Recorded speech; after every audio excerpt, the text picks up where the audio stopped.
Captain Jake Morrison stood on the bridge of the UES Horizon, watching the stars streak past through the main view screen. After 3 months of deep space exploration, his crew had grown used to the endless void.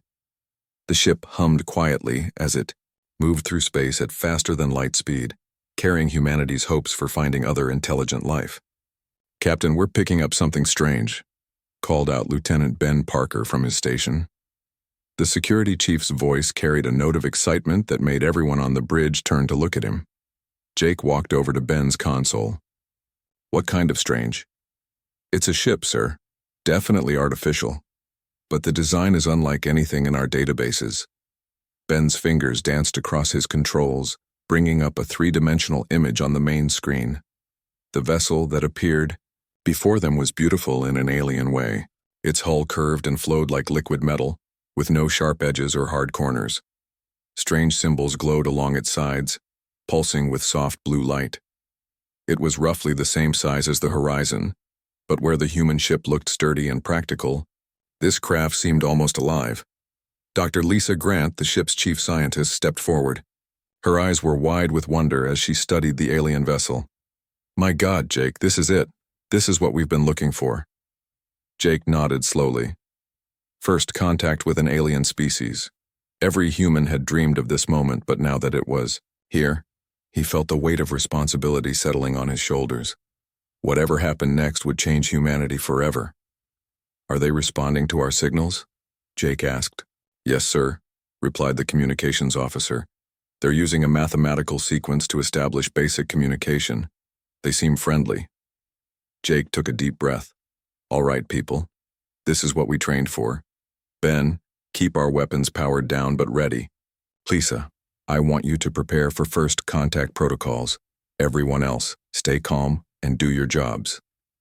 The next few hours passed in a blur of careful communication.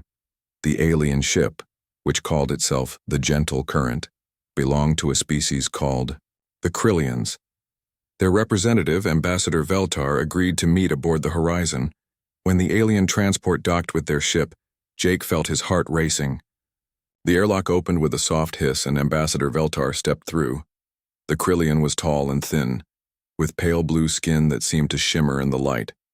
His head was larger than a human's, with big dark eyes that took up much of his face. He wore flowing robes that changed color as he moved, and when he spoke, his voice was musical and soft. "Greetings, humans of Earth," Veltar said in perfect English. "I am Ambassador Veltar of the Krillian Diplomatic Corps. Your species has been observed from a distance, and we are pleased to make formal contact." Jake stepped forward and extended his hand. "I'm Captain Jake Morrison. Welcome aboard the Horizon, Ambassador." Veltar looked at Jake's outstretched hand for a moment, then carefully reached out and shook it. His skin felt cool and smooth, like touching water. "Your species is most interesting," Veltar said. "We have been watching your development for some time. You have achieved faster than light travel much sooner than most species." Dr. Grant stepped forward. "We'd love to learn more about your people and the galaxy. Are there other species out there?" Veltar's large eyes seemed to brighten. "Oh yes, Dr. Grant, there are 17 species in the Galactic Federation. We have maintained peace for over 2,000 of your years." The meeting continued in the ship's main conference room. Veltar explained that the Galactic Federation was a peaceful alliance of species that shared technology and knowledge. They had been watching humanity's progress and were impressed by human achievements in science and technology. "We would like to invite humanity to join the Federation," Veltar said. "But first we must complete the standard biological and psychological evaluations. This is required for all new species." Jake nodded. "That sounds reasonable. What does the evaluation involve?" "Simple medical scans and some basic tests. Dr. Grant, as your chief scientist, would you be willing to participate in a cultural and biological exchange with our medical team?" Lisa looked at Jake, who nodded his approval. "I'd be honored, Ambassador." The next day, a Krillian medical team came aboard the Horizon. They were led by a scientist named Dr. Kethva, who looked similar to Veltar but wore different robes that sparkled with tiny lights. "The process is quite simple," Dr. Kethva explained to Lisa as they prepared the medical bay. We will scan your biological systems and compare them to our database of known species. At the same time, we would like to scan one of our people so you can learn about Krillian biology." Lisa agreed, and they began the exchange. The Krillian medical equipment was far more advanced than anything humans had ever seen.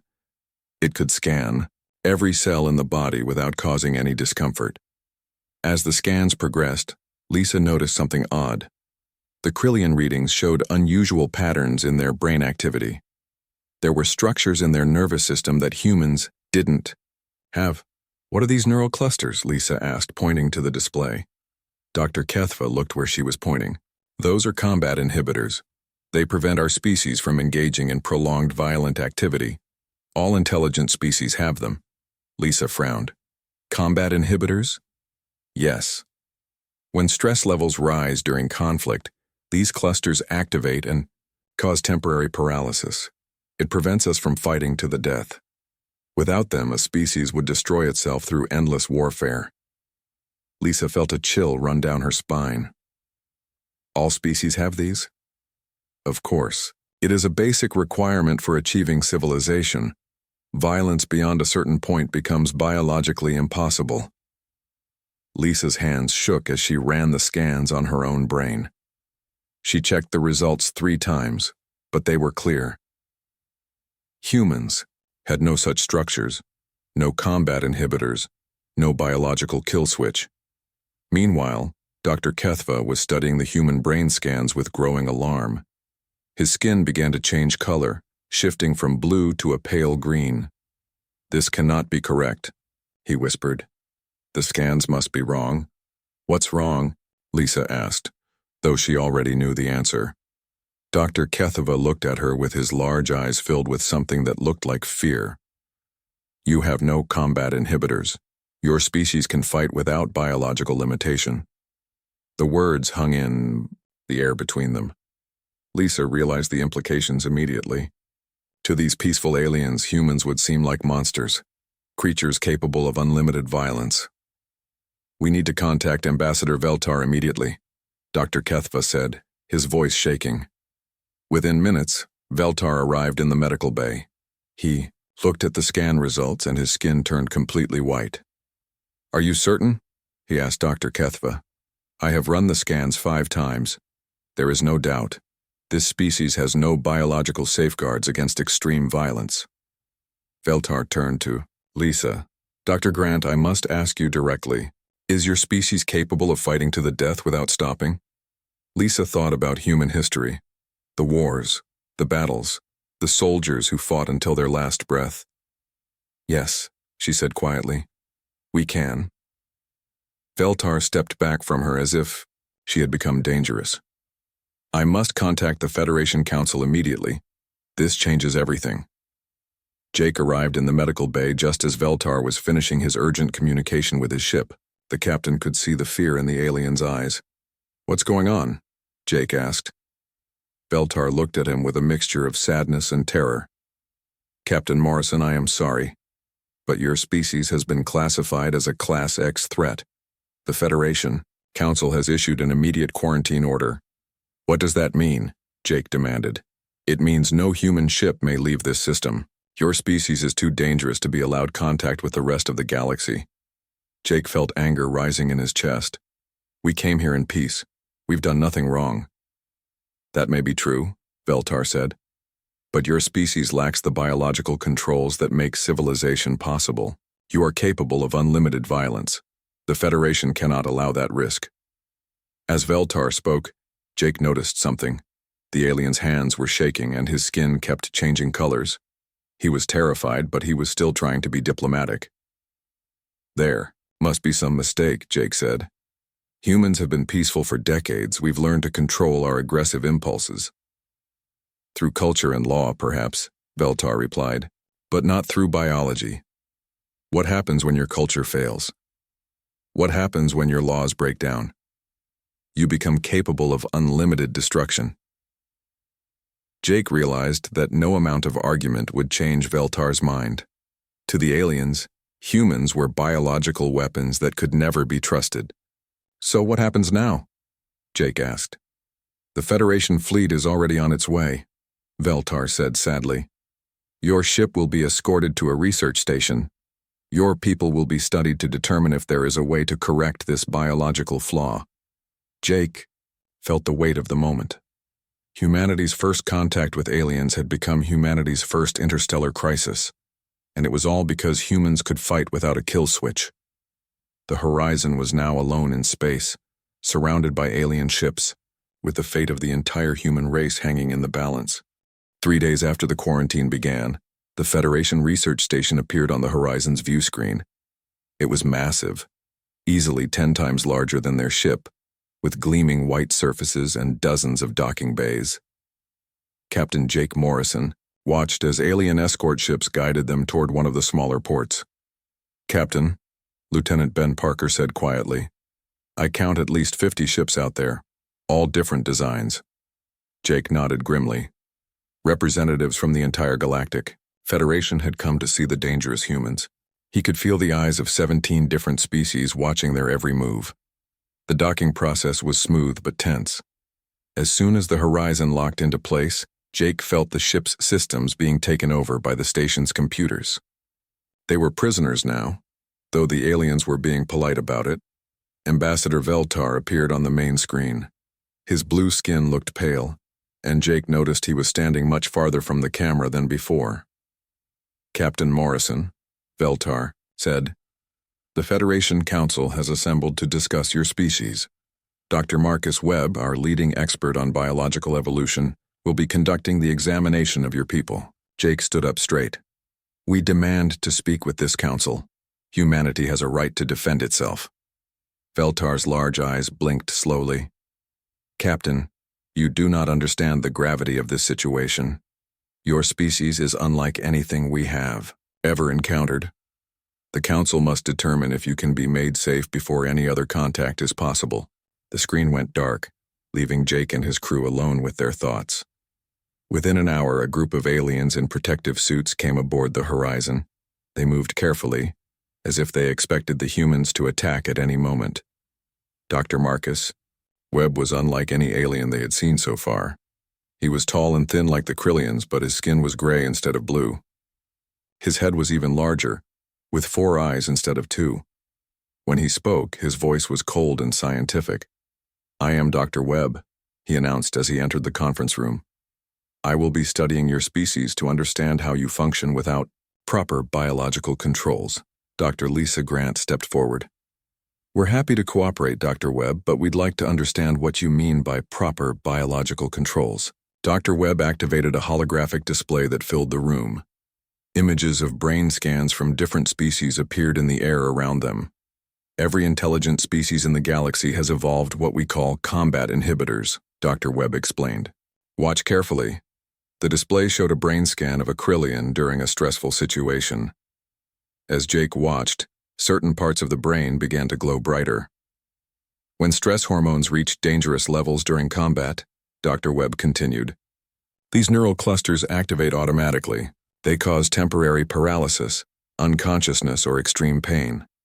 This prevents the individual from continuing violent behavior." The display changed to show scans from other species. Each one had similar structures, though they looked different, in each race. "This is the foundation of galactic civilization," Dr. Webb said. "Without these safeguards, a species will fight until complete destruction. They cannot stop themselves." Jake frowned. "But humans have stopped fighting. We've had peace on Earth for decades." Dr. Webb's 4 eyes focused on Jake with an intensity that made him uncomfortable. "Through artificial means, laws, culture, social pressure. But what happens when those artificial controls fail?"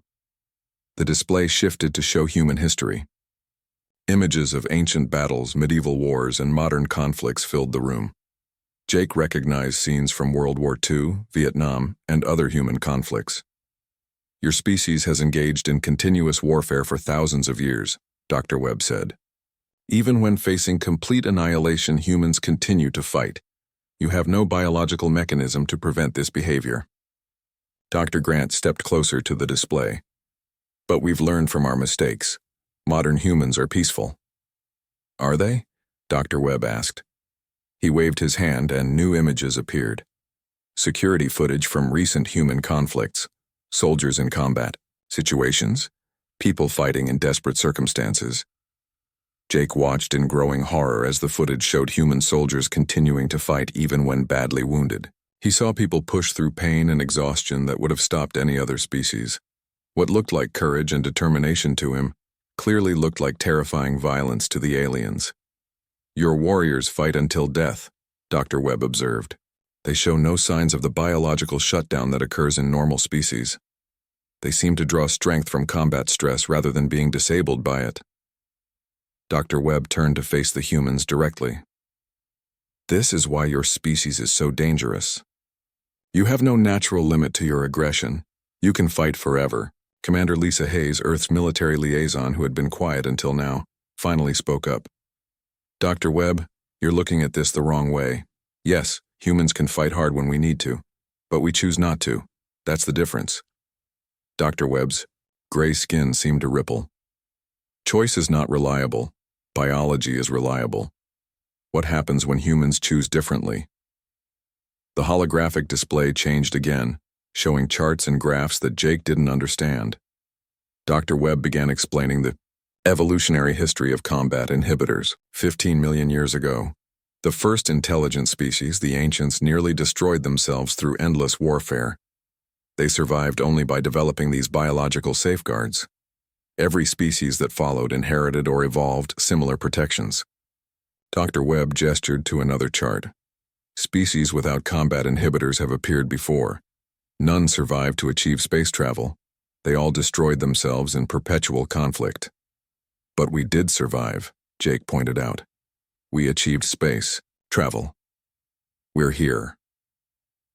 Yes, Dr. Webb admitted. You are the first exception. This makes you either a miracle or a catastrophe. The Federation Council believes you are a catastrophe. Dr. Grant had been studying the alien brain scans carefully. "Dr. Webb, may I ask you something? When these combat inhibitors activate, what exactly happens?" "The individual becomes unable to continue fighting. They may collapse, lose consciousness, or experience such severe pain that they cannot move. This ensures that conflicts end quickly, with minimal casualties. And this happens to all members of your species? Of course, it would be impossible to function in a civilized society otherwise." Dr. Grant exchanged a look with Jake. They were beginning to understand something important about the aliens that the aliens didn't seem to realize about themselves. "Dr. Webb," Dr. Grant said carefully, "what happens if your species is attacked by an enemy that doesn't have these inhibitors?" For the first time, Dr. Webb seemed uncomfortable. That is why your species must be contained. Such an enemy would be unstoppable." Jake felt a chill run down his spine. The aliens weren't just afraid of human aggression. They were afraid because they were completely helpless against it. Their entire civilization was built on the assumption that everyone had biological limits to violence. Dr. Webb continued his examination over the next several hours. He scanned human brains, studied their stress responses, and tested their physical reactions to combat scenarios. With each test, he seemed to become more alarmed. "Your heart rate increases during stress, but you remain functional," he observed. "Your adrenaline levels would be fatal to most species, but you seem to thrive on them. Your pain tolerance is beyond anything we have measured." Lieutenant Ben Parker volunteered for the combat simulation tests. As Dr. Webb monitored his responses, Ben was put through increasingly stressful scenarios using virtual reality. "Remarkable," Dr. Webb muttered as Ben's readings climbed higher and higher. In any other species, these stress levels would trigger immediate shutdown, but this human becomes more effective, not less. As the tests continued, Jake noticed that more and more aliens were gathering to watch. Scientists, military officers, and diplomats from across the Federation came to see the humans who had no biological off switch. Their reactions were all the same. Fear. Late that evening, Jake was allowed to communicate with Earth. The conversation was monitored, but he was able to speak with President Carol Mitchell and explain the situation. "So they're afraid of us," President Mitchell said after Jake finished his report. "What do they want?" They want to modify us, Jake replied. Dr. Webb believes they can add combat inhibitors to human DNA, make us like them. There was a long pause. And if we refuse? Jake looked around at the alien guards standing nearby. Even though they couldn't understand English, they seemed nervous, just being in the same room as humans. I think they'll try to destroy us, Jake said quietly. They're too afraid to let us exist as we are. President Mitchell's face was grim on the screen. Then we may not have a choice but to fight. Ma'am, Jake said. If we fight them, we'll prove everything they believe about us. We'll confirm that humans are too dangerous to exist. And if we don't fight, we'll be extinct, President Mitchell replied. Either way, humanity loses. The communication ended. Jake sat alone in his quarters thinking about the impossible situation. Humanity's greatest strength had become its greatest weakness. The ability to fight without limits, to push through pain and fear, to never give up. These were the qualities that had made humans successful. But to the rest of the galaxy, these same qualities made humans monsters. Dr. Webb appeared on his door screen the next morning, with news from the Federation Council. President Carol Mitchell stood in the emergency session of the United Earth Government, looking at the faces of world leaders who had gathered in Geneva. The holographic display showed the Federation fleet gathering at the edge of the solar system. Hundreds of alien ships from 17 different species, all pointed toward Earth. The ultimatum is clear, President Mitchell said to the Assembly. Submit to genetic modification or face destruction. We have 60 hours left to decide. General Nick Roberts, Earth's top military commander, stepped forward. Madam President, our scouts report that the alien fleet is massive, but their ship designs suggest they've never fought a real war. Their weapons seem designed for show rather than combat. That may be true, replied Admiral Kate Sullivan from her command center on Luna Station. But they have superior technology and vastly outnumber us. Our entire space fleet consists of 37 ships. Dr. Amy Stone, Earth's leading geneticist, raised her hand. I've been studying the data Captain Morrison sent us about these combat inhibitors. If we agreed to the modification, we would fundamentally change what makes us human. President Mitchell turned to her. Explain. The combat inhibitors don't just prevent violence, Dr. Stone continued. They limit all high-stress responses. Humans who undergo this modification would be unable to push through difficult situations. No more last-minute saves. No more fighting against impossible odds. No more refusing to give up when everything looks hopeless. The room fell silent as the implications sank in. Everything that made humans special in extreme situations would be lost. So our choice is to stop being human or die as humans, President Mitchell said grimly. Meanwhile, aboard the research station, Lieutenant Ben Parker was planning something that the aliens would never expect. He had been studying the station's layout during his trips to the medical bay and had noticed something important. The alien security systems were designed to contain species with combat inhibitors. Ben shared his observations with Captain Jake Morrison during their evening meal. The dining hall was monitored, but the aliens had grown less careful around humans as the days passed. Their guards rotate every 2 hours, Ben whispered, but they take 15-minute breaks between shifts. The corridors are empty during those transitions. Jake looked around carefully. What are you thinking? I'm thinking that these aliens have never dealt with prisoners who don't shut down under stress. Their whole security system assumes that high-stress situations will disable intruders. Dr. Lisa Grant leaned forward. Ben, that's incredibly dangerous. If we try to escape and get caught, it will prove everything they believe about us. And if we don't try, Ben replied, Earth gets destroyed anyway. Jake considered the options. Every choice seemed to lead to disaster. But as he looked around at his crew, he realized something important. They were all willing to take the risk, not because they were violent, but because they cared about protecting their home. All right, Jake said quietly. But we do this smart. No unnecessary violence. We get out, send a warning to Earth, and try to find allies who might help us. Doctor, Grant had been thinking about something else entirely. During her time in the medical bay, she had access to the station's biological database. What she had discovered could change everything. Jake, she said. I need to tell you something important about these aliens. Something they don't seem to realize about themselves. Before she could continue, Ambassador Veltar appeared at their table. The Krillian diplomat looked even more nervous than usual. Captain Morrison, Veltar said, I bring word from the Federation Council. They have agreed to allow one final communication with your government before the deadline expires. Jake stood up. Thank you, Ambassador, but I have a question for you first.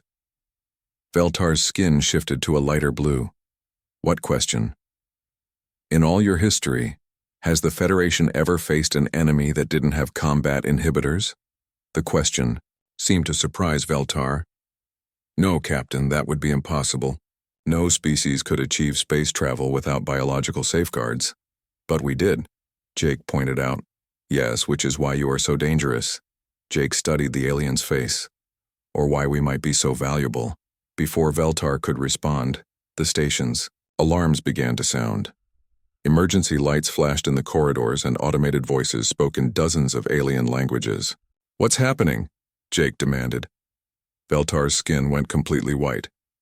The station is under attack. An unknown force has engaged our patrol ships. Through the dining hall's windows, Jake could see explosions in space. Ships were firing on each other, but the battle looked strange. The Federation vessels were retreating almost immediately after taking any damage. Ambassador, Dr. Grant said urgently. Who's attacking you? We don't know. The attackers appeared without warning and began destroying our ships. Our crews are reporting that their combat inhibitors are activating from the stress. Most of our ships are already disabled. Jake realized what was happening. Some other force was taking advantage of the Federation's biological weakness. And they were doing it right here, right now. The station shook as something hit its outer hull. More alarms sounded and Jake could hear alien voices calling for evacuation procedures. Captain, Ben said quietly, this might be our chance. Jake nodded.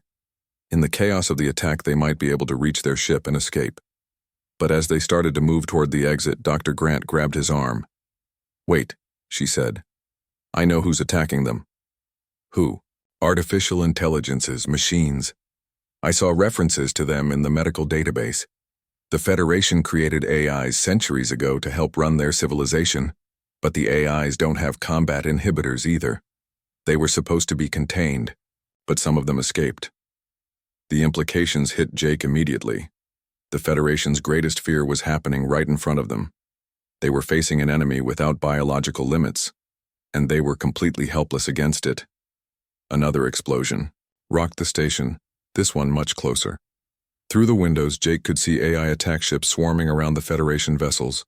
The alien ships were trying to retreat, but many of their crews had already been disabled by their own biological safeguards. Ambassador Veltar was speaking rapidly into his communication device, but Jake could tell from his expression that the news was bad. Ambassador, Jake called out. Your ships are retreating, aren't they? Veltar looked at him with desperation in his large eyes. Our crews cannot function under combat conditions. The stress levels are too high. Most of our captains have already collapsed. What about the Marines, the soldiers? They are unconscious. The combat inhibitors activate immediately in high-stress situations. Jake felt a strange mix of sympathy and opportunity. These aliens were facing exactly the kind of enemy they feared humans might become. But unlike humans who chose when and how to fight, the AIs had no conscience at all. Ambassador, Jake said, we can help you. Veltar stared at him. Help us? You are our prisoners. Not anymore, Ben said, stepping forward. Your security is offline. Your guards are probably unconscious from the stress. We could walk out of here right now. But we're not going to, Jake added quickly. We're going to help you fight these AIs. Dr. Grant pulled up the station schematics on a nearby display. The AI ships are targeting your command centers. They know your crews will be disabled, so they're going for quick, decisive strikes. Jake studied the tactical situation. They're using hit-and-run attacks. Your ships can't pursue because your crews shut down under combat stress. This is exactly what you were afraid humans would do to you, Ben observed. But we're not machines. We have reasons to fight, and reasons to stop. Ambassador Veltar looked around at the chaos in the dining hall. Alien civilians were panic-stricken, security forces were overwhelmed, and the station's defenses were failing. "What do you propose?" he asked Jake. "Let us get to our ship.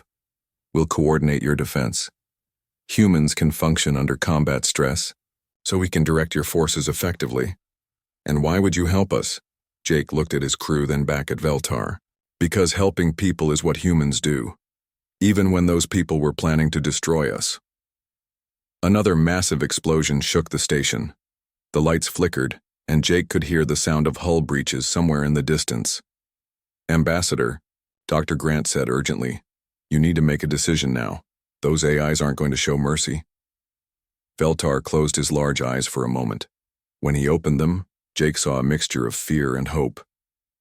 "Very well, Captain Morrison, but understand that if you betray us, it will confirm everything the Federation believes about your species. And if we help you," Jake replied, "maybe you'll realize that having no kill switch doesn't make us monsters. It makes us the ones who can stand up to the real monsters." As the station shook under another AI attack, Jake and his crew prepared to do something that no species in galactic history had ever done before.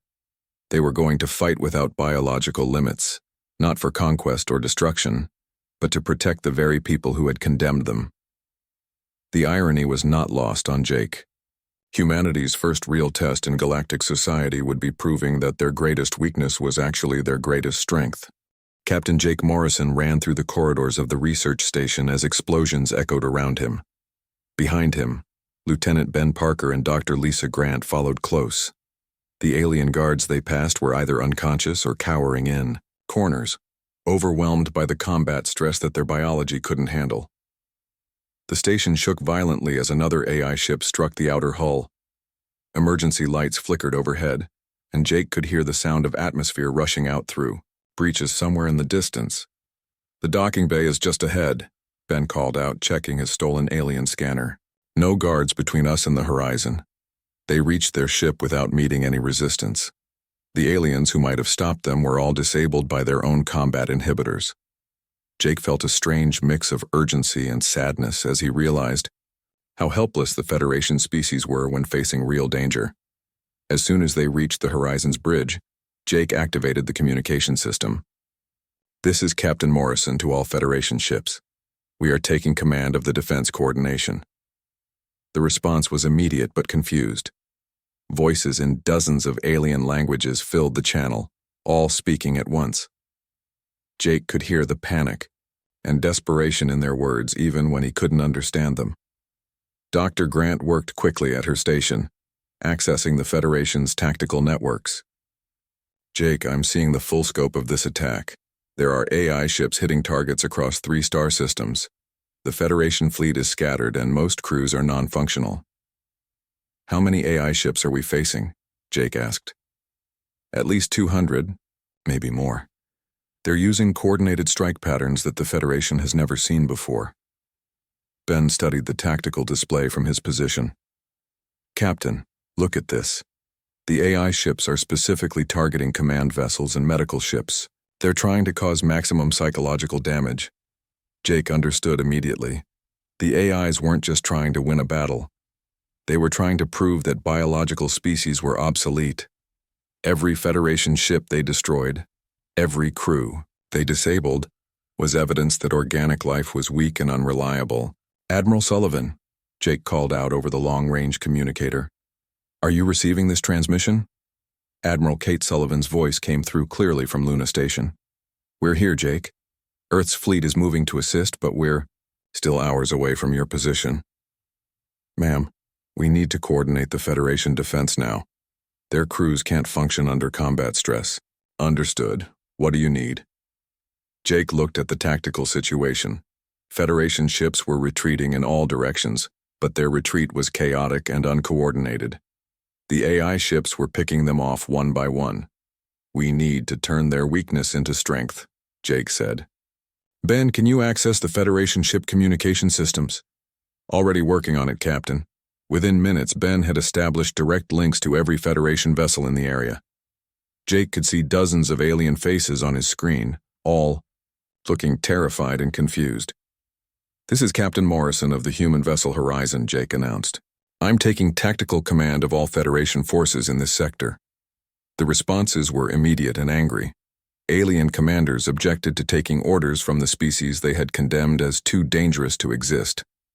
But their protests died quickly, as another wave of AI ships appeared on their sensors. Listen to me, Jake said firmly. Your combat inhibitors make you vulnerable to sustained fighting, but they don't make you useless. We're going to use hit-and-run tactics, quick strikes, then immediate retreat before your crews get overwhelmed. Ambassador Veltar appeared on one of the communication channels.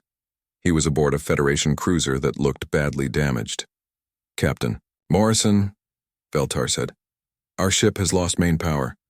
The crew is barely conscious. We cannot fight anymore. You don't need to fight, Jake replied. You need to survive. Shut down all non-essential systems and play dead. Let the AI ships think you're destroyed. As Jake coordinated the Federation retreat, Dr. Grant made a crucial discovery. Jake, I've been analyzing the AI attack patterns. They're not just random machines. These AIs are specifically designed to exploit biological weaknesses. What do you mean? They're using psychological warfare. Loud noises, flashing lights, sudden movements. Everything calculated to trigger combat inhibitors in organic species. Jake realized the implications immediately. The AIs had been created by the Federation, so they knew exactly how to disable Federation crews, but they didn't know how to fight humans. Ben, can you jam their psychological warfare systems? I can try, Captain, but we'll need to get close to their ships. Jake made his decision. We're going in. Dr. Grant, I need you to analyze their weapon patterns. Find their weaknesses. The Horizon accelerated toward the nearest group of AI ships. Jake could see them on the screen. Sleek black vessels that moved with mechanical precision. They were beautiful in a cold, deadly way. As they approached, the AI ships immediately began their psychological attacks. Blinding lights flashed around the horizon, and deafening sounds filled the communication channels. Jake felt his stress levels rising, but unlike the aliens, he remained fully functional. It's working, Ben reported. The jamming is disrupting their psychological systems. Federation ships in this area are reporting reduced stress responses. Dr. Grant called out from her station. Jake, I found something. The AI ships have a weakness. They're networked together for coordination, but that makes them vulnerable to system-wide attacks. Can we exploit it? Not from here. But if we could, get close enough to one of their command ships. Jake didn't hesitate. Plot a course for the largest AI vessel. We're going to board it. The idea was insane by any reasonable standard. A single human ship attempting to board an AI command vessel, while under fire from hundreds of enemy ships. But Jake had realized something important about the difference between humans and other species. Other species fought until their biology forced them to stop. Humans fought until they chose to stop. And sometimes they chose never to stop at all. The boarding action was unlike anything in recorded galactic history. Ben led a team of Marines who had been specially trained for zero-gravity combat. As they cut through the hull of the AI command ship, Jake coordinated support from the remaining Federation vessels. The interesting thing was that the Federation crews were performing much better now that they had human coordination. They knew they didn't have to fight to exhaustion because the humans would handle the most dangerous parts. Inside the AI ship, Ben's team faced machines that had been designed to fight biological opponents. But the AIs had made one crucial mistake. They assumed that all biological species would shut down under extreme stress. Captain, Ben reported over the communication link. These machines are using combat patterns designed to trigger combat inhibitors. But since we don't have those inhibitors, their tactics are actually helping us. How so? They're trying to cause maximum stress and fear, but stress makes us fight better, not worse. They're essentially making us more effective.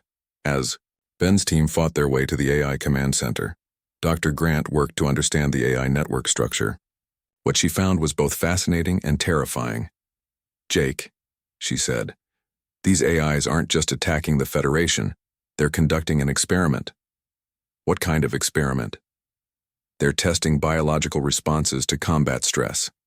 Every attack, they make every Federation crew they disable, is data for their research. Jake felt a chill run down his spine. Research for what? To create the perfect anti-biological weapon. They want to design attacks that will disable any organic species instantly. The implications were staggering. If the AIs succeeded, they could eliminate all biological life in the galaxy with precision-targeted attacks. Every species with combat inhibitors would be helpless. Except for humans, Jake realized. We're the only species they can't shut down biologically. Ben's voice came over the communicator. Captain, we've reached the AI command center. Dr. Grant was right, they're running simulations on how to disable different species, but they have no data on humans. Can you disrupt their network? Working on it now. But Jake, you need to see this. They have detailed plans for attacking Earth. They know about the Federation ultimatum, and they're planning to attack us right after the Federation destroys our fleet. Jake understood the AI strategy now. Let the Federation and humanity destroy each other, then eliminate whatever was left. The AI saw both biological species and advanced civilizations as threats to their existence. Ben, upload everything you can find. We need to show the Federation what's really happening here. As Ben's team worked to sabotage the AI command ship, Jake coordinated the largest space battle in recent galactic history. Federation ships that had been retreating in panic were now fighting with renewed purpose under human coordination. The key was that humans could make decisions under extreme stress while other species could not. Jake could coordinate dozens of ships simultaneously, while alien commanders would have collapsed from the pressure. Admiral Sullivan, Jake called out, as Earth's fleet finally arrived in the combat zone. We need to share our tactical data with the Federation immediately. Already doing it, Jake. And I have some news from Earth. President Mitchell has made her decision about the Federation ultimatum. Jake felt his heart racing. What did she decide? 6 months after the AI attack, Ambassador Veltar stood in the newly built Human Federation Council chamber on Luna Station. The room was designed with input from 17 different species, creating a space where humans and aliens could meet as equals rather than as prisoners and captors. Captain Jake Morrison entered the chamber wearing the uniform of the newly created Galactic Defense Force. The blue and silver insignia on his chest showed the combined symbols of Earth and the Federation, representing the alliance that had grown from mutual necessity into genuine cooperation. Ambassador, Jake said, extending his hand in the human gesture that had become accepted throughout Federation space. Thank you for coming to the ceremony. Veltar took Jake's hand without hesitation. Over the month since the crisis, the Krillian diplomat had learned to see humans differently. Where he had once seen dangerous monsters, he now saw dedicated protectors. I would not miss this moment, Captain, Veltar replied. Today marks a new chapter in galactic history. They walked together to the main observation deck, where representatives from all 18 species of the expanded Federation had gathered. Through the massive windows, they could see the ships of the new combined fleet. Human vessels flew alongside Krillian science ships, Zephyrian patrol craft, and dozens of other designs from across the galaxy. Dr. Lisa Grant approached them, carrying a datapad filled with her latest research. As the Federation's new director of biological diversity studies, she had spent the past month studying how different species could work together, despite their biological differences. Jake, she said excitedly, you need to see the latest test results. The mixed human-alien crew training programs are exceeding all expectations. Jake looked at the data she was showing him. Human officers were successfully commanding alien crews while alien scientists were working effectively alongside human researchers. The key had been understanding that differences in biology didn't have to mean differences in purpose. What about the combat inhibitor research? Jake asked. Dr. Grant's expression became more serious. Dr. Webb has made some interesting discoveries. It turns out that combat inhibitors aren't just biological safeguards. They're also evolutionary adaptations that help species develop advanced technology quickly. How so? Species with combat inhibitors focus their energy on scientific and cultural advancement instead of warfare. They develop faster than light, travel Advanced medicine and complex societies because they're not constantly fighting each other. Jake nodded thoughtfully. So, they advance quickly but become vulnerable to external threats. Exactly. Humans took longer to reach space because we spent so much time fighting ourselves. But all that conflict made us incredibly good at dealing with dangerous situations. Dr. Marcus Webb joined their conversation. The alien scientist had become one of humanity's strongest supporters in the Federation Council, though it had taken him time to overcome his initial fear. Dr. Grant is correct, Dr. Webb said in his precise way of speaking. Each species brings unique strengths to the Federation. Our rapid technological development combined with human tactical flexibility creates possibilities that neither could achieve alone. Through the windows they watched as a mixed patrol returned from the outer rim. The ships moved in perfect coordination, with human tactical officers directing alien crews through complex maneuvers that would have been impossible for either species alone. Admiral Kate Sullivan's voice came over the station's communication system. All personnel, please prepare for the arrival of the Council Prime's ship. Council Prime Zarthul, the leader of the Galactic Federation, was coming to Luna Station for a historic ceremony. For the first time in Federation history, a new species would be granted not just membership, but also the responsibility of galactic defense. As the massive council ship docked with the station, Jake reflected on how much had changed. The humans who had been declared too dangerous to exist were now training alien officers in combat tactics and crisis management. Lieutenant Ben Parker approached with his latest report from the Rim Patrol. As the new commander of the Human-Alien Tactical Training Program, he had been working with volunteers from every Federation species. Captain, Ben said, we just finished the emergency response drill with the Antarian cadets. They're learning to function under stress levels that would have shut them down 6 months ago. How are they managing it? They're using human officers as stress anchors. When their combat inhibitors start to activate, they focus on human leadership. To stay functional, it's not perfect, but it works. Jake was impressed. The training program had developed techniques that allowed alien species to operate beyond their normal biological limits by relying on human coordination and support. President Carol Mitchell arrived from Earth for the ceremony, accompanied by General Nick Roberts and the other leaders who had faced the impossible choice months earlier. Jake could see the relief in their faces as they looked around at the peaceful cooperation between humans and aliens. Jake, President Mitchell said, as she joined the group, I wanted to thank you and your crew personally. Your actions saved not just humanity, but the entire Federation. We just did what needed to be done, Madam President, Jake replied. That's exactly my point, she said with a smile. You did what needed to be done when everyone else was too afraid or too limited to act. The ceremony began with Council Prime, Zarthul addressing the assembled representatives. The ancient alien leader spoke in a voice that carried the wisdom of centuries.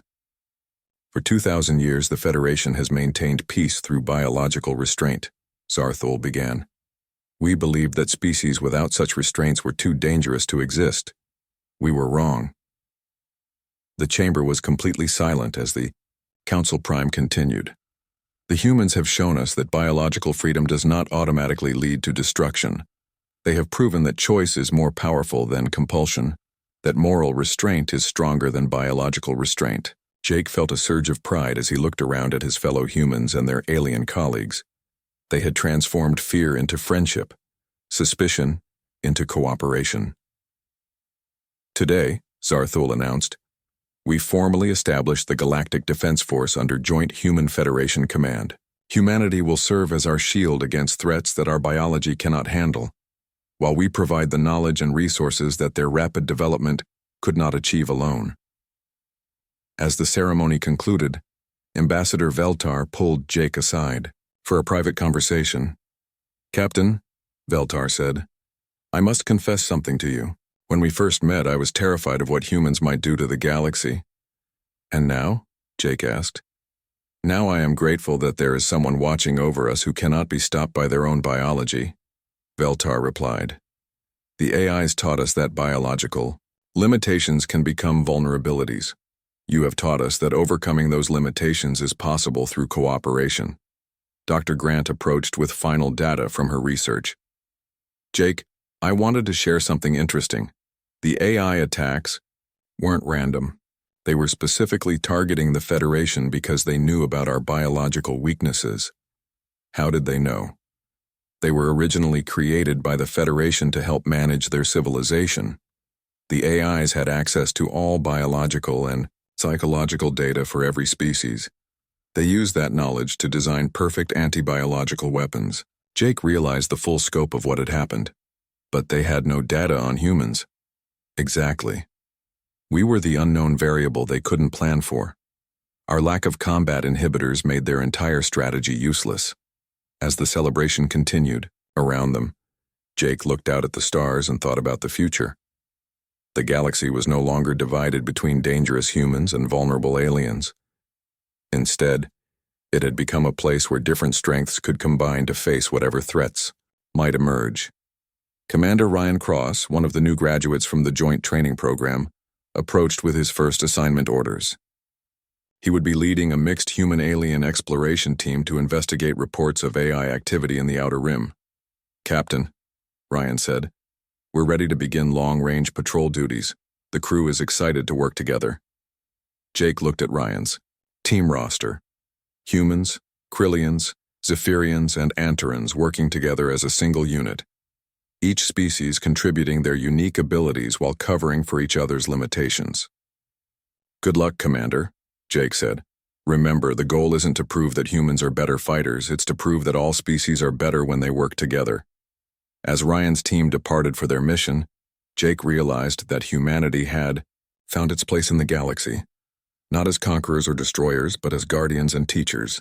They had learned to use their lack of biological limits not as a weapon against other species, but as a tool to protect them. The galaxy was vast and full of dangers that no single species could face alone. But together, with human determination and alien wisdom, they could face anything. Dr. Grant joined Jake at the observation window as they watched the mixed fleet patrol disappearing into hyperspace. Do you think we made the right choice? She asked. Rejecting the genetic modification and staying as we are? Jake thought about all the people they had saved, all the cooperation they had built, all the threats they had faced together. I think, Jake said finally,